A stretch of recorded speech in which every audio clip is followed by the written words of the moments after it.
Accident de circulation ce mardi 28 mai à l'entrée de Efo Perso à Bougoré dans le territoire de Kabaré dans le sud Kivu. 70 morts et plusieurs blessés, tous des élèves et le bilan établi par les témoins. Entretien ce mardi 28 mai du ministre de la Santé et l'ambassadeur des Émirats arabes unis. Des discussions sur la coopération sanitaire entre le ministère de la Santé et l'ambassade des Émirats arabes unis. Et puis plusieurs maisons emportées par l'érosion au quartier Djelo Binza, dans la commune d'Ongalima, causant des pertes en vies humaines. Plusieurs autres ménages risquent de glisser. Si rien n'est fait, les habitants appellent au secours.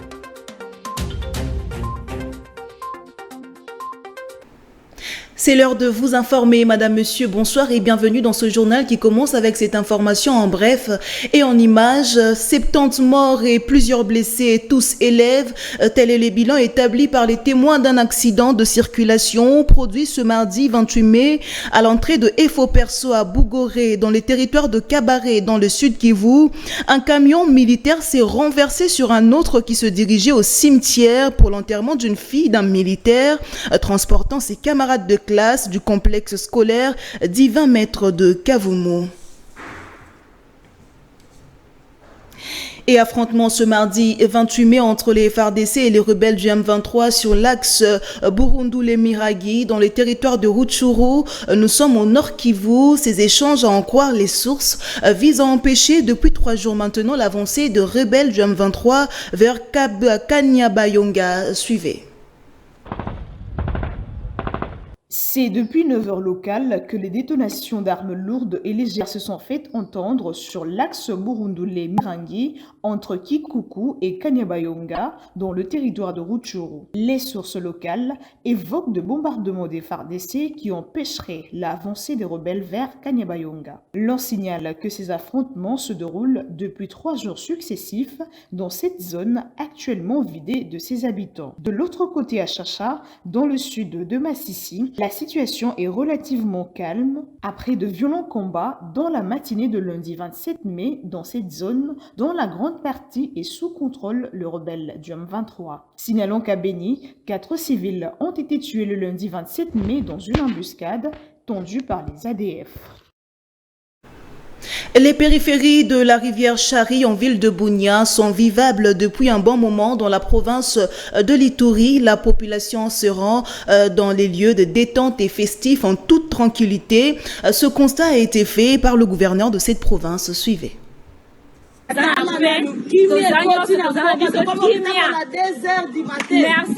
Nous sommes ici à l'extrême nord de la commune de Chari, une zone insécurisée il y a quelque temps à cause de la présence remarquable de la milice FPIC. Aujourd'hui, l'ombre du bon vivre ne se fait sans doute. Cet espace de récréation borde la Chari et sert de cadre pour différentes célébrations et activités festives. Les autorités de l'État du siège ont fait ici à Ituri et spécifiquement dans la ville de Bunia par rapport à la sécurité qu'il y a où nous sommes en train d'exploiter est formidable.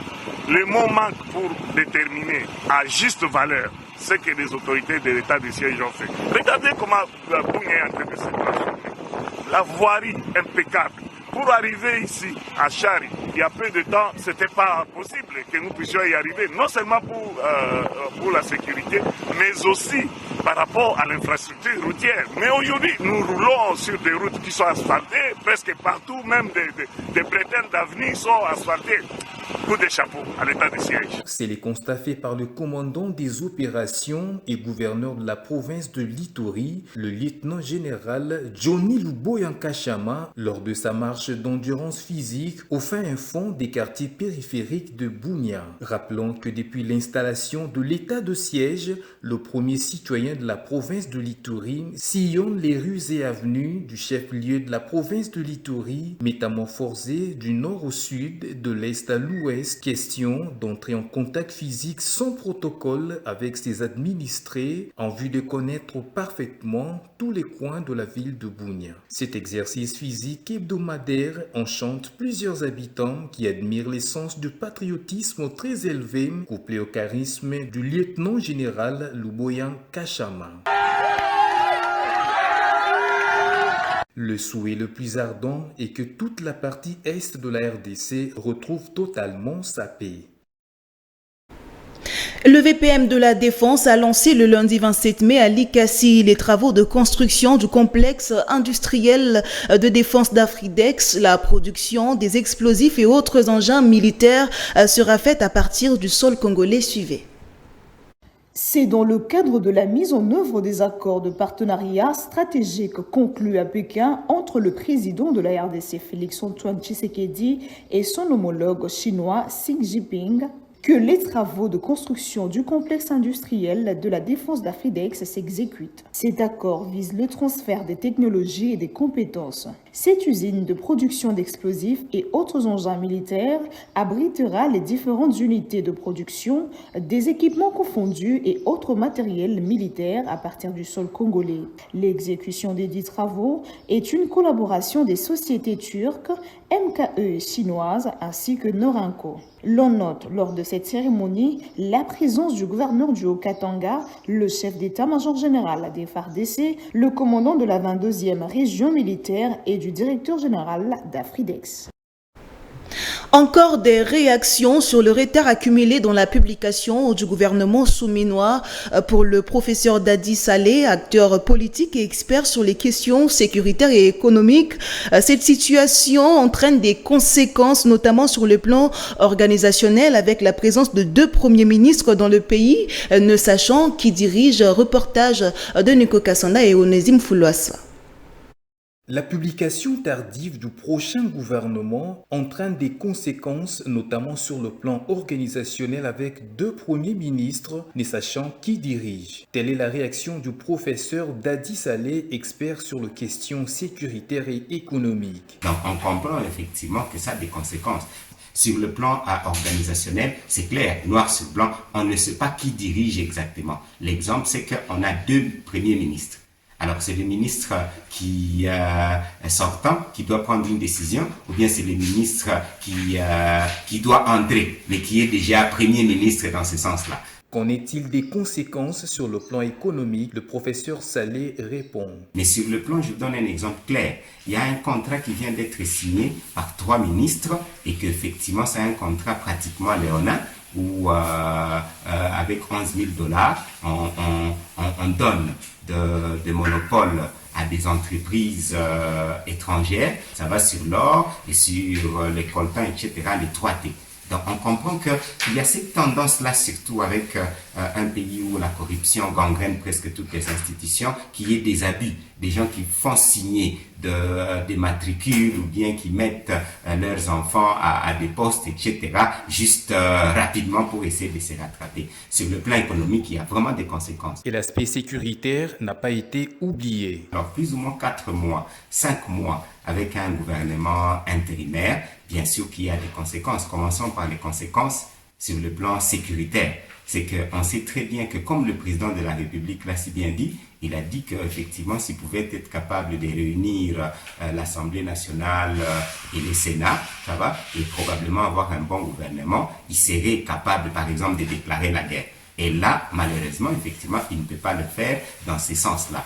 Il a également évoqué l'aspect budgétaire. Sur le plan budgétaire, théoriquement, on ne devait pas avoir la facilité de faire sortir l'argent si on est intérimaire. Ce qui fait qu'effectivement, ça bloque un peu le rouage, tout le rouage administratif, tout le rouage financier pour l'exécution des projets exactement de la République démocratique du Congo. Dans l'entretemps, les Congolais croisent les doigts et attendent pied ferme la publication imminente de ce gouvernement. La présence des femmes dans l'actuel bureau de l'Assemblée nationale comptant pour cette législature est vivement saluée par les femmes. Il s'agit des femmes solidaires pour la paix et le développement. La présidente de ces structures, Daisy Foura, indique que ces femmes ont des compétences requises pour occuper ces postes. Regardez. Approchée par votre rédaction, Daisy Foura, présidente de l'ONG Femmes Solidaires pour la Paix et le Développement, a traduit sa satisfaction de constater pour la première fois en RDC le bureau définitif de l'Assemblée nationale être composé de plusieurs femmes. Je ne peux que me réjouir, puisque vous savez, le fait qu'on ait 3 femmes au bureau de l'Assemblée nationale, une grande avancée pour la prise en compte des droits de la femme dans notre pays. Effectivement, c'est la première fois que nous ayons assez de femmes au niveau de ce bureau. Et cela prouve tout de même que le chef de l'État actuel, le président Félix Antoine Tshisekedi Tshilombo, est effectivement le garant de la Constitution. Il est, comme nous l'avons toujours dit, véritablement le champion de la masculinité positive. Donc cela encore prouve une fois qu'il y a la haute volonté politique de promouvoir les femmes et de mettre en application l'article 14 de la Constitution. Madame Désy Foura pense que ces femmes disposent des capacités et compétences qui leur permettront d'être à la hauteur de leurs attributions. Ces femmes, ce sont des femmes intellectuelles, des femmes engagées, des femmes qui ont des capacités. Moi, je connais l'une d'elles quand même pour avoir travaillé avec elle dans la société civile et je connais sa capacité. Je connais donc, je parle seulement d'une, par exemple, la princesse Dominique Munongo, c'est une actrice de développement de longue date. Elle n'est pas n'importe quelle femme. Elle a ses compétences, elle sait ce qu'elle doit faire. Donc les autres ici, les autres aussi, ce sont des femmes à même de lever les défis, à même de démontrer ce dont elles sont capables. Rappelons que les femmes qui ont été élues au bureau de l'Assemblée nationale sont notamment Dominique Munongo, élue au poste de rapporteure adjointe, Chimène Polipoli, questeur et Grace Nehema, rapporteure adjointe. Le ministre de la Santé s'est entretenu ce mardi 28 mai avec l'ambassadeur des Émirats arabes unis, Roger Kamba, et Anouar Barout ont discuté de la coopération sanitaire entre le ministère de la Santé et l'ambassade des Émirats arabes unis. Suivez. La coopération entre la RDC et les Émirats arabes unis connaît des avancées significatives. Cette rencontre entre le ministre de la Santé et l'ambassadeur arabe au Congo vient renforcer cette relation dans le domaine de la santé. Au sortir de cette audience, Anouar Barout al-Baroudi a déclaré, je cite, « Je suis très content d'être reçu par le ministre de la Santé. Nous avons discuté de la coopération sanitaire entre le ministère de la Santé et l'ambassade des Émirats arabes unis. Ce qui m'a beaucoup frappé, c'est sa volonté de mettre en pratique la vision du chef de l'État dans le domaine de la santé, en particulier à travers la gratuité d'accouchement et sa prise en charge. Ainsi, plusieurs domaines de santé ont été aussi abordés. » Fin de citation. Notez, ceci vient renforcer également les efforts multipliés par le ministre de la Santé en vue de matérialiser la vision du chef de l'État à travers la couverture santé universelle.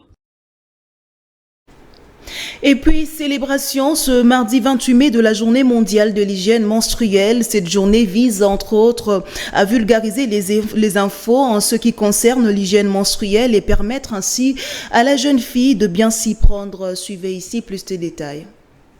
En Afrique, 66% des filles restent sous-informées en ce qui concerne la menstruation avant de voir les premières règles. Les fonds des Nations Unies pour l'enfance pensent que ceci rend l'expérience négative, voire traumatisante. Il est aussi estimé qu'en Afrique, une fille en âge de scolarisation sur 10 s'absente régulièrement lors de la menstrue. Le but de cette journée, instaurée en 2014, est de rompre le silence et vulgariser l'information pour permettre à la communauté, particulièrement scolaire, de communiquer et échanger sur l'amélioration de la gestion de l'hygiène menstruelle. Elle interpelle également les décideurs afin d'améliorer les infrastructures sanitaires en milieu scolaire pour permettre l'augmentation de la fréquentation scolaire des filles, leur participation scolaire et leur maintien à l'école, même pendant leurs règles. C'est en pensant à la durée moyenne d'un cycle menstruel que le choix du 28 mai a été opéré. Notez, l'hygiène menstruelle et la gestion de la santé menstruelle et l'ensemble des facteurs systémiques qui relient les menstruations à la santé, l'égalité des sexes, l'éducation, l'émancipation et aux droits. Il est important de faire sa toilette intime de façon irréprochable car le sang à la température du corps est un milieu de culture idéal pour les bactéries et son passage fragilise le milieu vaginal. En société, plusieurs maisons englouties par l'érosion au quartier Djelo Binza dans la commune de Ngaliema, causant des pertes en vies humaines. Cette érosion risque d'emporter plusieurs autres ménages si l'on y prend garde. Les habitants du quartier attribuent la responsabilité à l'OVD qui a amorcé des travaux sans les achever. Nico Kassanda et Francis Matondo pour le reportage. Comme on peut les constater à travers ces images, ce sont des maisons transformées en ravins. Pour dire mieux, l'érosion a tout englouti sur son passage dans le quartier Bumba, appelé aussi Djelo Binza, dans la commune d'Ngaliema. C'est la conséquence des travaux amorcés par l'Office de voirie et drainage, sans pour autant les achever, comme en témoignent les habitants de cette partie de la commune d'Ngaliema. Cette érosion a non seulement emporté des maisons, mais aussi et surtout causé de pertes en vies humaines, comme les déplorent les riverains. Bon, érosion et banaka na période mo boye, bassin zalaka na masikitao. Tango OVD atiaka bassin, olia yaka ko tire bassin na ye akomo beta kara azo kipenete. Mbule ye mbula munene beti e pasuki mbala moko ba dega e bano salama. O e salama e kana mukolo moko. Érosion et salamaka na mukolo moko. Oui, dégâts izalayi kaka mama moko kuna likolo ba na kanivo niveau ya masikita bakangi yango ta bakangi mai eluki po mai ezalaka mabe mingi. Mai soki isifi a trouver ka lidusu tanga koti na kote ya muto aner eye kuna pa ya bourgmestre na se le mama moko akufa na mwana na ye sur place. Problème to ça nango awa, j'espère bien mon pe bozomona. Mbule zobuka misala malonge ezate ebuka mi ba 2022 kande bassin ezalaka bokomona ngope bassin ezalaka wana mai canalisation nango ya malonge ezalaki te ebando kutanela awale vu que mai ba orientaka ngote bassin et panzani nde eya kosala ba dégâts koto donc quartier beba. Ces derniers appellent à l'intervention du pouvoir public pour trouver des solutions à cette situation. Pour tenter de protéger leur domicile, certains riverains construisent des digues en empilant des sacs remplis de sable dans l'espoir de ralentir l'éboulement.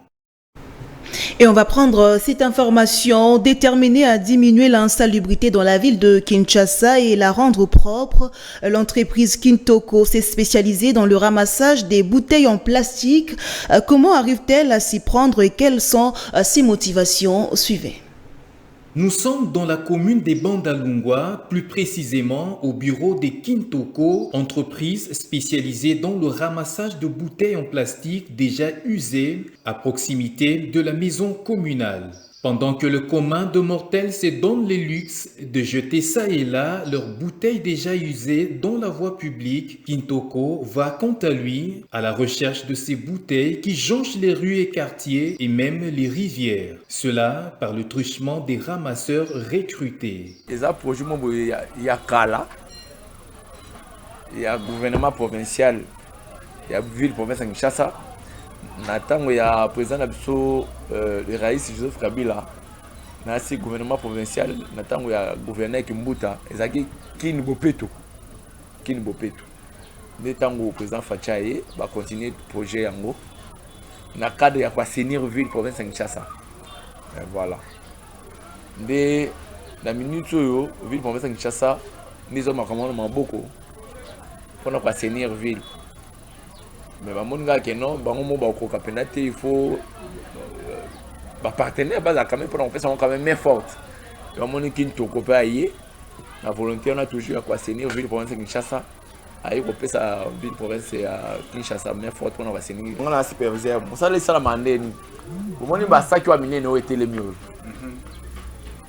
To bien on ba big back. Les entreprises comme ça Kintoko, ndem ta kabula la décision à chaque conteneur. Voilà. Entreprise au Kabul et Kabul les biso basaki wa minene oyo. Nde ba mama baye bazo kende kolokota milangi. Soki na basaki oyo do benge oyo eza net ba bande bleu, ba bande vert, ba bande jaune, ba bande bleu. Bon ba kolokota milangi na basaki wana, basaki to tshela ba fufu na masango. Bon ba kolokota milangi. Soki ba yena ngona conteneur, nga est-ce qu'on a tout na ngata superviseur na zu basaki wa minene entreprise pesanga. Ce ramassage constitue un gagne-pain, en témoignent cette maman et ces jeunes hommes. Mais mikolo nazo mona moi madame parce que na mon que salité comme ko diminuer comme ko lokota milangi ba chasser o ba milangi so comme ko lokota place na biso pe comme propre ezaki fulu awa ça biso tozo travailler makasi tozo lokota ma bloko na biso so na biso na moi ba 100 francs nazara pona kanga ba milangi nde via benga nga pona kanga ba milangi su ba mère batie L'autorité urbaine en particulier et les Congolais en général doivent s'impliquer dans l'assainissement de la ville de Kinshasa. Et en sport, à quelques jours de la réception des Léopards de la République démocratique du Congo par sa sélection, le sélectionneur principal des Lions de la Teranga du Sénégal, Aliou Cissé, parle de la composition de son équipe. Ce technicien de football affirme avoir convoqué une ossature composée des anciens joueurs qui connaissent parfaitement les mentalités de l'équipe. On l'écoute. C'est des joueurs qui sont déjà venus dans cette équipe nationale-là, à part peut-être Chérif qui découvre, mais tous les garçons qui sont là, ils sont déjà venus, donc ils connaissent la mentalité de l'équipe. Ils joueront beaucoup, il y aura des joueurs qui joueront peu et d'autres ne joueront pas du tout. Mais ça, c'est le tarif de toutes les équipes. Ce n'est pas seulement quelque chose qui est propre à l'équipe nationale du Sénégal. Bien sûr que les 26 joueurs que j'ai sélectionnés, je sais que les 26 joueurs ne joueront pas tous, mais ce qui est important, c'est que tous ces garçons qui sont ici œuvrent pour que le Sénégal aille de l'avant. Tous les garçons qu'on a convoqués comprennent qu'en réalité, ce qui est important, c'est pas eux, mais c'est surtout l'équipe. Qu'est-ce qu'ils doivent contribuer aujourd'hui, que ce soit aux entraînements, que ce soit 5 minutes de jeu, que ce soit 10 minutes de jeu, que ce soit 45 minutes de jeu ou 90 minutes de jeu, c'est de faire tout ce qu'ils doivent faire pour justement que l'équipe gagne. Et je crois que c'est ça qui est important. Et le directeur technique de la Fédération congolaise de lutte et associée et la LILAKIN, à savoir la Ligue de lutte associée de Kinshasa, ont échangé avec les différents responsables des clubs de la capitale. Les orientations en conformité aux exigences requises, notamment sur l'Open de Kinshasa prévu du 7 au 9 juin prochain, ont figuré parmi les points échangés. Nico Kassanda vous donne ici plus de détails. En prélude des prochaines échéances de lutte prévues au courant de l'année, le directeur technique national de la Fédération congolaise des luttes et associées, Maître Bassampi Simba, a renforcé les capacités des responsables des clubs, athlètes et arbitres de la capitale. Zalaki kaka pona rappeler ba coach vision ya fédération ndenge nini et fédération ezolinga développement ba participation na ye na ba compétition nyonso et puis na pesa bango pe ba orientation ndenge nini et sengeli ba club et travail po ba athlète bazala quand même na lit ya malonga bazana lit ya performance pour accéder à une équipe nationale. Au président et secrétaire des clubs de saluer l'organisation de cette rencontre. Nema ba désordre des alliés, ba liter surtout bazon na bomoko. Vraiment idée wana et sali pe biso bien pour to bunda pe open kala. Et puis à lobby après open dans quelques jours, quelques mois, to kota na compétition battante et puis attente qui est na ligue. Obligation à licence.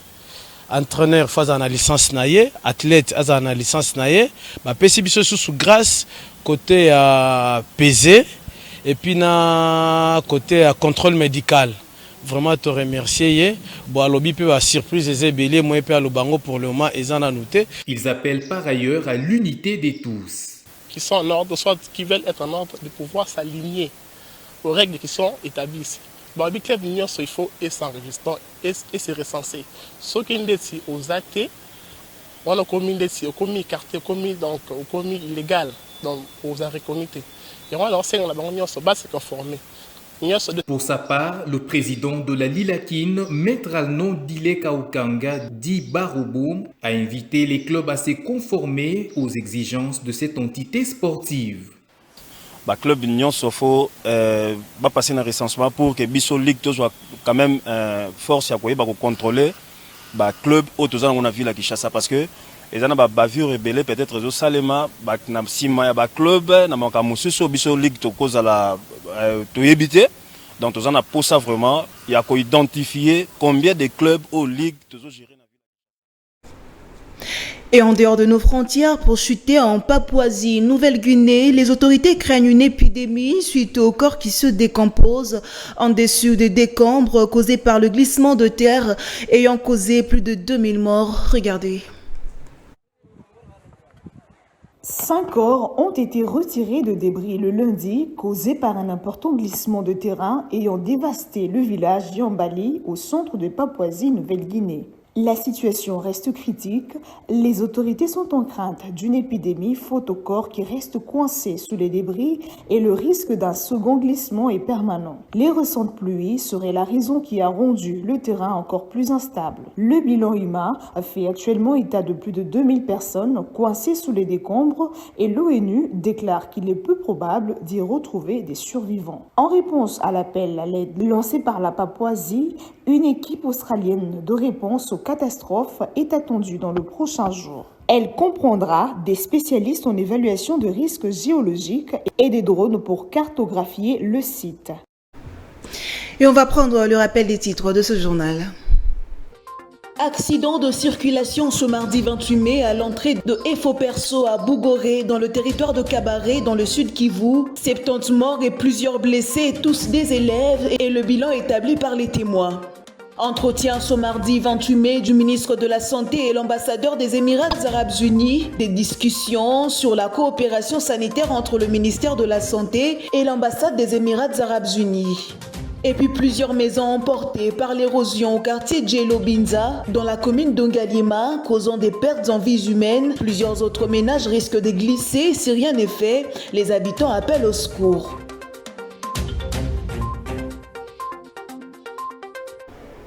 Et c'est tout pour aujourd'hui. Madame, Monsieur, merci beaucoup de nous avoir suivis. Restez donc branchés sur Vert Pâturage Télévision pour la suite de vos programmes. Au revoir.